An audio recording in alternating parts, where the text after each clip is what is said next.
Moi, je trouve ça absolument affligeant, en fait. Je ne vais pas vous dire le contraire. Je trouve ça absolument affligeant.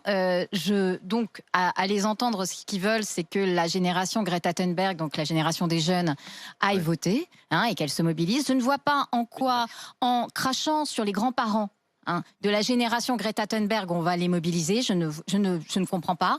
Par ailleurs, l'environnement fait partie, le dernier sondage du Cevipof l'a montré, vraiment des questions qui embarquent le plus les gens, pour lesquelles ils ont le plus envie vraiment de se mobiliser. Donc je ne comprends, quelles que soient les générations, tu as parfaitement raison, donc je ne comprends pas en fait pourquoi on ne parle pas de la seule chose qui nous intéresse normalement quand on est écologiste, c'est-à-dire de l'environnement, pourquoi on stigmatise une partie de la population.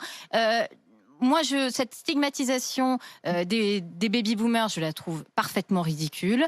Je trouve le reste de la campagne parfaitement ridicule parce que les attaques ad hominem contre Zemmour, contre Finkielkraut, bon, il manque plus qu'un Cohen. Je n'irai pas jusqu'à dire qu'on a ciblé que des personnalités juives, mais enfin malgré tout c'est le cas. Je les trouve médiocres. Je ne comprends pas exactement, si tu veux, c'est-à-dire que qu'est-ce qu'on cherche? La pureté?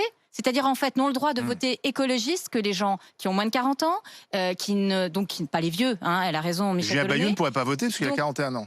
Donc, il faut donc des gens de moins de 40 ans, non chasseurs, non juifs. Donc, ça veut dire vraiment, moi, je trouve que là, on est vision de la France assez bizarre. dans un truc ça résume très qui bien. est d'un sectarisme que je trouve dramatique. Et enfin, pour conclure, c'est... cette façon de ne pas assumer est d'une médiocrité confondante. Oui, ils parce n'assument que pas derrière.